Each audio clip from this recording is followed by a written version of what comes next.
Welcome to the Daily Reminder Network.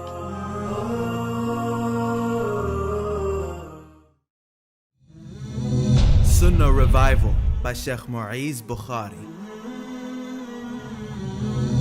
Sunan relating to correcting others' mistakes. Assalamu alaikum wa rahmatullahi wa barakatuh. My dear brothers and sisters in Islam, this is Muiz Bukhary recording for the Daily Reminder Network. This is part 2 of the previous episode where we focused on the prophetic methodology of correcting mistakes.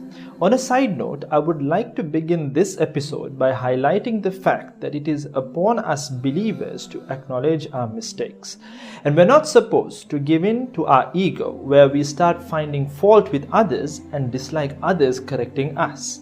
And in regard to this, I find the incident of Abu Lubaba radiyallahu an very pertinent. It was during the expedition of Khandaq, the trenches, where the Prophet ﷺ had an agreement with a Jewish tribe called Banu Qurayza. Now this tribe, they agreed to protect Medina from the back if any of the enemy forces tried to penetrate from behind, whilst in front the trenches were dug to protect Medina. But sadly, Banu Qurayza breached this agreement, which was a very serious issue indeed, as they had betrayed the Prophet ﷺ.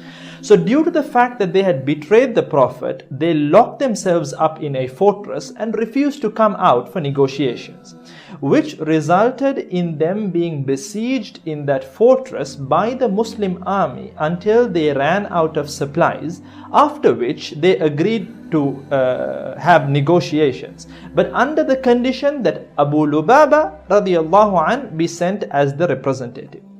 So Abu Lubaba radiyallahu an was appointed by the Prophet sallallahu alaihi wasallam as his representative and was sent into the fortress.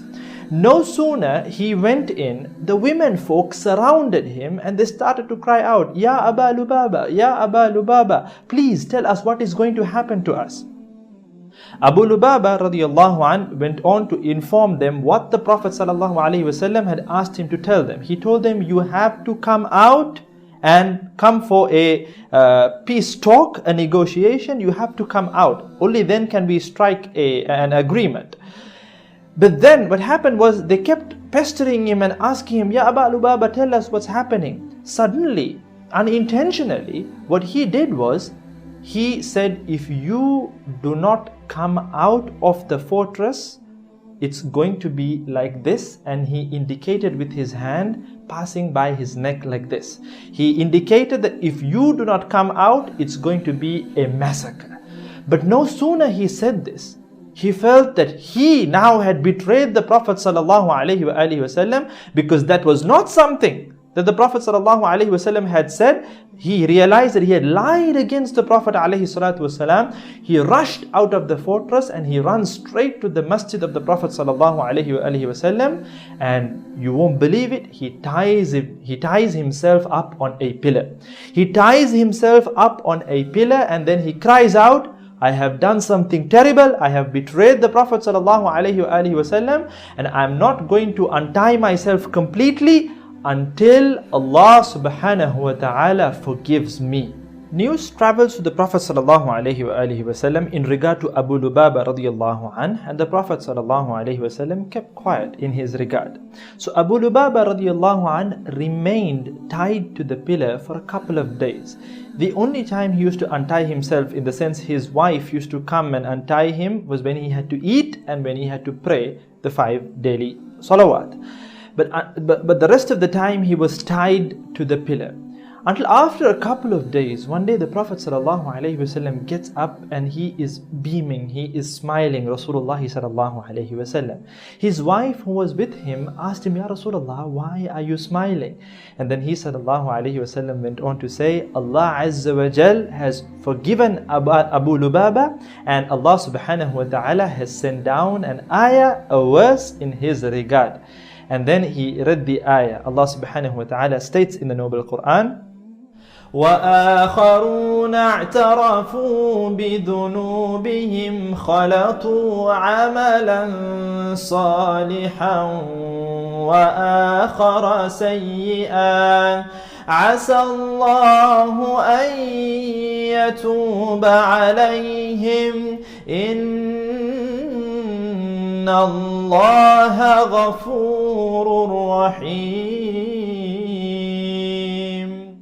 وآخرون اعترفوا بذنوبهم, and there are those, or there are others who have acknowledged their sins. وآخرون اعترفوا بذنوبهم خلطوا عملا صالحا وآخر سيئا. They had mixed a good deed with a bad deed, with a deed that was evil.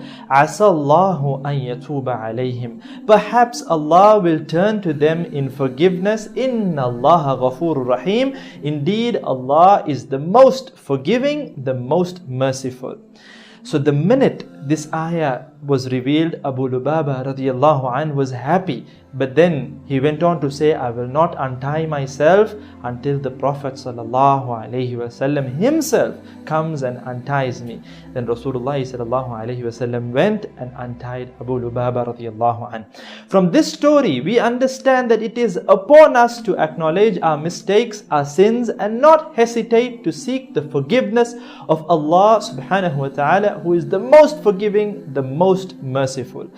And also, another thing to be understood from the story is that we should not hesitate to say sorry to the ones we have wronged, be it our own siblings, our spouses, our family, friends, or anyone for that matter. We should not hesitate at all. Coming back to the methodology of the Prophet ﷺ in correcting others, let's start off the list by addressing the mistakes. As mistakes make us very uncomfortable, we may ignore them when we see them in others, or think that, you know what, it's not my business to correct that individual. But that can never ever be the case with the ummah of Muhammad ﷺ, as it is a genuine responsibility upon our shoulders. Our Maker Azza wa Jal states in the Noble Quran, وَلْتَكُمْ مِنْكُمْ أُمَّةٌ يَدْعُونَ إِلَى الْخَيْرِ وَيَأْمُرُونَ بِالْمَعْرُوفِ وَيَنْهَوْنَ عَنِ الْمُنْكَرِ وَأُولَئِكَ هُمُ الْمُفْلِحُونَ. And let there be arising from you a nation inviting to all that is good, enjoining what is right, in other words, enjoining goodness and forbidding evil. And they are the ones who will be the successful ones. Having said that, let's bear in mind that we should always be sincere in what we are doing. We should never be judgmental, and we should only hate the action, not the individual. Next in line is that we should not try to become Sherlock Holmes and start playing detective games, hunting for mistakes in people. The Prophet ﷺ did not put people under a magnifying glass and start to guess at their motives.